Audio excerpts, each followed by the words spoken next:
based at the University of Birmingham in the UK. And why am I telling you about them? Well, because they cover issues that are relevant to what we've been talking about during this course, and to some of the issues that you yourselves work in around the world. So the first one is GSDRC. Not the most memorable of names, but I promise it's useful, or people like yourselves tell us it is anyway. And GSDRC covers governance issues, social development, humanitarian issues, and conflicts. There's a lot of on-demand research, so donors email us specific questions that they're asking about problems they're facing in the field. We do a very quick literature review and present that to them in clear ways. DLP, the Developmental Leadership Programme.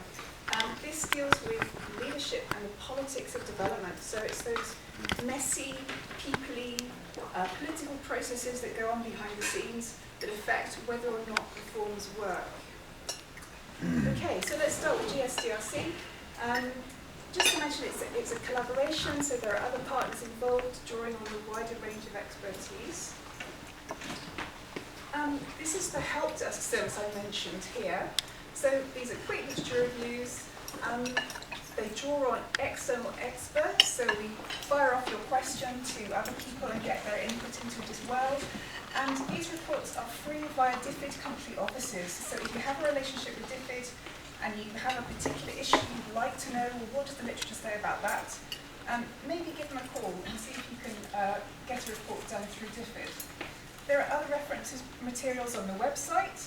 So there's the public help desk reports are there, so there's about 500 of them up on the site. We have topic guides which give overviews of specific issues, over 20 topics covered. Summaries of research publications, just quick one-pagers to give you a brief overview. A course directory and an email bulletin to keep you up to date. These are just a few examples of some of the questions that we answer. And I've just picked out here questions related to communication issues, because that's what we've been talking about. But obviously there are many other topics covered. And if you're interested, I can email you any URLs you'd like afterwards. So these are the topic guides I mentioned. They include links to summaries of key resources. They're quite useful, particularly if you've got new staff in your teams and they need a quick overview of the literature on a broad area. On the right there, you'll see just a few examples of the kind of topics covered. And I've highlighted communication governance, and you'll see many familiar names in that resource. Okay, on to DLP.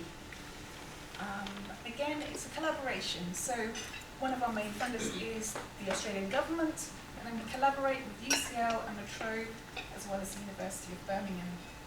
So DLP is about researching how leadership and political processes drive or block successful development. I've just highlighted two of our core themes there, reform coalitions and politically informed programming, which are areas you might want to dig into if you feel like visiting the site.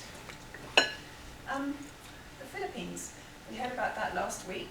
We've done another paper which complements the case study we were learning about. So this one is about the reforms in 2012, the syntax reforms on cigarettes and alcohol, and electoral reform. This is based on action research, so it's an area we're developing to help donor staff and practitioners boost their political skills in programming. So again, any questions? Ask Teresa. Okay. Here are a couple of projects. I won't say much about these, but just to kind of flag them up that these are coming. So the interaction of political leaders and government officials has a bearing on whether or not reform works. What kind of communication is going on or not going on? What are the dynamics there and the styles of interaction? Attitudes of elites towards poverty. Well, often it's the elites at whatever level of society who are implementing reform, and their attitudes towards pro-poor policies will affect their willingness to implement them, right? So this is an area we're exploring. What's the first research paper coming out this summer relating to social protection in Malawi. Okay, so those are the websites. So we've got email bulletins, we've got a blog. So DLP's blog draws on experts from beyond the organisation as well. And this is Heather looking friendly. I decided I needed more pictures. And just to say that we're here to answer questions. So if there's a particular area that you'd like information on, drop us a line, and if we don't know or if we don't have a resource on it, we might know someone who does. Okay, and there's more I could tell you. This programme, Innovations for Successful Societies, I don't know whether anyone's heard of that one. It's based at Princeton. Very interesting reform case studies and interviews with leaders. It includes a strategic comms element.